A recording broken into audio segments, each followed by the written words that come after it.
प्राचीन इतिहास चैनल में आप सभी का स्वागत है। पांडवों के स्वर्गारोहण की कहानी। गंतक से आगे नगर के बाहर निकलते ही जब द्वारिका समुद्र में डूब गई तो यह दृश्य देखकर सभी को आश्चर्य हुआ। अर्जुन यदुवंश की स्त्रियां व द्वारिका वासियों को लेकर तेजी से हस्तिनापुर की ओर चलने लगे। रास्ते में पंचनंद देश में अर्जुन ने पड़ाव डाला। वहां रहने वाले लुटेरों ने जब देखा कि अर्जुन अकेले ही इतने बड़े जन समुदाय को लेकर जा रहे हैं तो धन के लालच में आकर उन्होंने उन पर हमला कर दिया। अर्जुन ने लुटेरों को चेतावनी दी लेकिन फिर भी वे नहीं माने तो लूटपाट करने लगे। तब अर्जुन ने अपने दिव्य अस्त्र शस्त्रों का स्मरण किया लेकिन उनकी स्मरण शक्ति लुप्त हो गई। अर्जुन ने देखा कि कुछ ही देर में उनकी तरकस के सभी बाण भी समाप्त हो गई।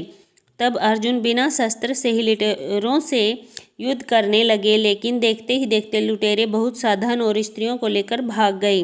अस्त्रों का ज्ञान लुप्त हो गया, धनुष पर काबू नहीं चलता था, अक्षय बाण भी समाप्त हो गए। यह देखकर अर्जुन को बहुत दुख हुआ। जैसे तैसे अर्जुन यदुवंश की बची हुई स्त्रियों व बच्चों को लेकर कुरुक्षेत्र पहुँचे। यहाँ आकर अर्जुन ने वज्र को इंद्रप्रस्थ का राजा बना दिया। रुक्मणी, हेमवती तथा जामवंती आदि रानियां अग्नि में प्रवेश कर गई। शेष वन में तपस्या के लिए चली गई। बूढ़ों, बालकों व अन्य स्त्रियों को अर्जुन ने इंद्रप्रस्थ में रहने के लिए कहा। महर्षि वेदव्यास ने दिया था पांडवों को परलोक जाने का विचार। वज्र को इंद्रप्रस्थ का राजा बनाने के बाद अर्जुन महर्षि वेदव्यास के आश्रम पहुँचे। यहाँ आकर अर्जुन ने महर्षि वेदव्यास को बताया कि श्री कृष्ण बलराम सहित सारे यदुवंशी समाप्त हो चुके हैं।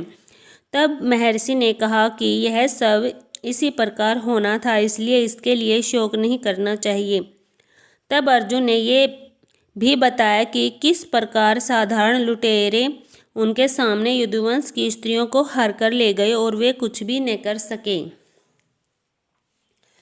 अर्जुन की बात सुनकर महर्षि वेदव्यास ने कहा कि वे दिव्य अस्त्र जिस उद्देश्य से तुमने प्राप्त किए थे वह पूरा हो गया, अतः वे पुनः अपने स्थानों पर चले गए। महर्षि ने अर्जुन से यह भी कहा कि तुम लोगों ने अपना कर्तव्य पूर्ण कर लिया है, अतः अब तुम्हारे परलोक गमन का समय आ गया है और यही तुम्हारे लिए श्रेष्ठ भी है। महर्षि वेदव्यास की बात सुनकर अर्जुन उनकी आज्ञा से हस्तिनापुर आए और उन्होंने पूरी बात महाराज युधिष्ठिर को बता दी।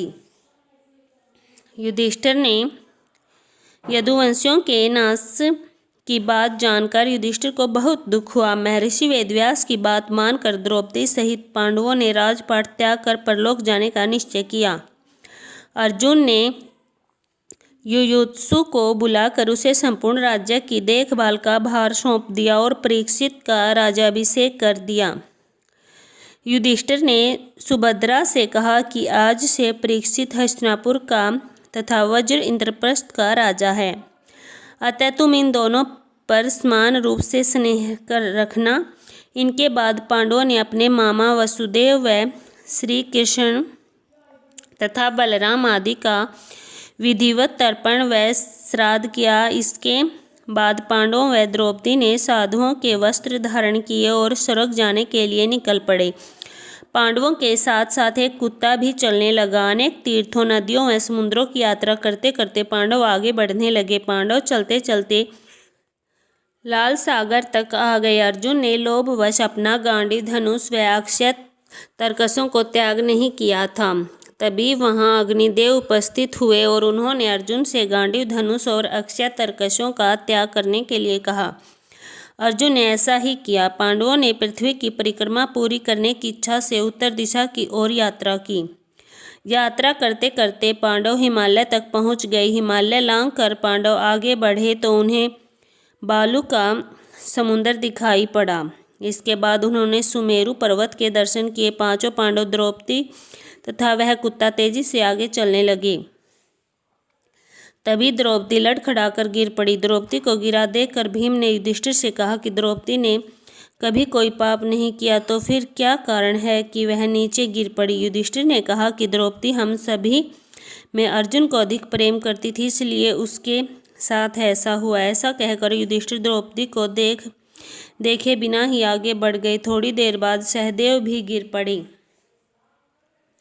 भीमसेन ने सहदेव के गिरने का कारण पूछा तो युधिष्ठिर ने बताया कि सहदेव किसी को अपने जैसा विद्वान नहीं समझता था, इसी दोष के कारण इसे आज गिरना पड़ा है।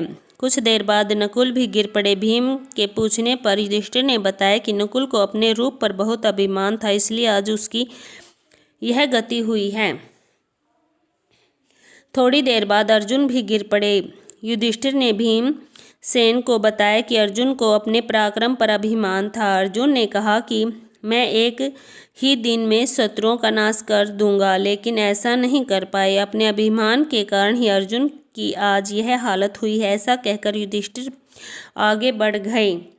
थोड़ी आगे चलने पर भीम भी गिर गए। जब भीम ने युधिष्ठिर से इसका कारण पूछा तो उन्होंने बताया कि तुम खाते बहुत थे और अपने बल का झूठा प्रदर्शन करते थे, इसलिए तुम आज भूमि पर गिर पड़े। यह कहकर युधिष्ठिर आगे चले गए। केवल वह कुत्ता ही उसके साथ चलता रहा। युधिष्ठिर कुछ ही देर चले थे कि उन्हें स्वर्ग ले जाने के लिए स्वयं देवराज इंद्र अपना रथ लेकर आ गए। तब युधिष्ठिर ने इंद्र से कहा कि मेरे भाई और द्रौपदी मार्ग में ही गिर पड़े हैं, वे भी हमारे साथ चले, ऐसी अवस्था कीजिए। तब इंद्र ने कहा कि वे सभी पहले ही स्वर्ग पहुंच चुके हैं, वे शरीर त्याग कर स्वर्ग पहुँचे हैं और आप सशरीर स्वर्ग में जाएंगे। इंद्र की बात सुनकर युधिष्ठिर ने कहा कि यह कुत्ता मेरा परम भक्त है, इसलिए इसे भी मेरे साथ स्वर्ग जाने की आज्ञा दीजिए। लेकिन इंद्र ने ऐसा करने से मना कर दिया। काफी देर समझाने पर भी जब युधिष्ठिर बिना कुत्ते के स्वर्ग जाने के लिए नहीं माने तो कुत्ते के रूप में यमराज अपने वास्तविक स्वरूप में आ गए। वह कुत्ता वास्तव में यमराज ही थे। युधिष्ठिर को अपने धर्म पर स्थित देखकर यमराज बहुत प्रसन्न हुए। इसके बाद देवराज इंद्र युधिष्ठिर को अपने रथ पर बिठाकर स्वर्ग ले गई। स्वर्ग जाकर युधिष्ठिर ने देखा कि वहां दुर्योधन एक दिव्य सिंहासन पर बैठा है, अन्य कोई वहां नहीं है। यह देखकर युधिष्ठिर ने अपने देवताओं से कहा कि मेरे भाई तथा द्रौपदी किस लोक में गए हैं, मैं भी उसी लोक में जाना चाहता हूँ, मुझे उनसे अधिक उत्तम लोक की कामना नहीं है। तब देवताओं ने कहा कि यदि आपकी ऐसी इच्छा है तो आप इस देवदूत के साथ चले जाइए, यह आपको आपके भाइयों के पास पहुंचा देगा। युधिष्ठिर उस देवदूत के साथ चले गए। देवदूत युधिष्ठिर को ऐसे मार्ग से ले गया जो बहुत खराब था। उस मार्ग पर घोर अंधकार था, उसके चारों ओर से बदबू आ रही थी, इधर उधर मुर्दे दिखाई दे रहे थे, लोहे की चोंच वाले कोए और गीद मंडरा रहे थे। वह असीपत पत्र नामक नरक था। वहां की दुर्गंध से तंग आकर युधिष्ठिर ने देवदूत से पूछा कि हमें इस मार्ग पर और कितना दूर चलना है और मेरे भाई कहाँ हैं। युधिष्ठिर की बात सुनकर देवदूत बोला कि देवताओं ने कहा था कि जब आप थक जाएं तो आपको लौटा जाऊं, यदि आप थक गए हों तो हम पुनः लौट चलते हैं। युधिष्ठिर ने ऐसा ही करने का निश्चय किया।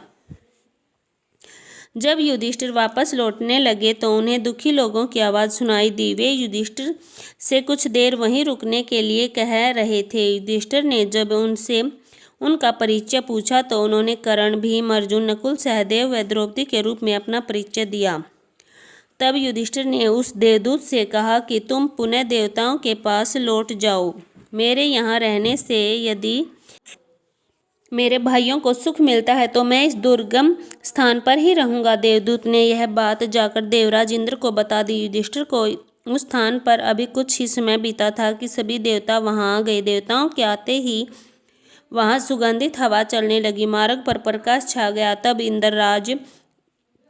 देवराज इंद्र ने युधिष्ठिर को बताया कि तुमने अश्वत्थामा के मरने की बात कहकर छल से द्रोणाचार्य को उनके पुत्र की मृत्यु का विश्वास दिलाया था। इसी के परिणाम स्वरूप तुम्हें भी छल से ही कुछ देर नरक के दर्शन पड़े। अब तुम मेरे साथ स्वर्ग चलो, वहां तुम्हारे भाई व अन्य वीर पहले से ही पहुंच गए हैं। देवराज इंद्र के कहने पर युधिष्ठिर ने देव नदी गंगा में स्नान किया।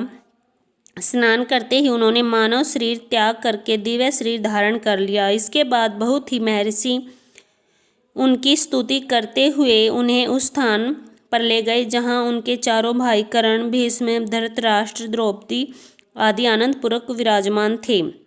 वह भगवान का परम धाम था। युधिष्ठिर ने वहां भगवान श्री कृष्ण के दर्शन किए। अर्जुन उनकी सेवा कर रहे थे। युधिष्ठिर को आया देख श्री कृष्ण व अर्जुन ने उनका स्वागत किया। युधिष्ठिर ने देखा कि भीम पहले से ही तरह शरीर धारण किए वायु देवता के पास बैठे हैं। कर्ण को सूर्य के समान स्वरूप धारण किए बैठे देखा। नकुल व सहदेव को अश्विनी कुमारों के साथ बैठे थे।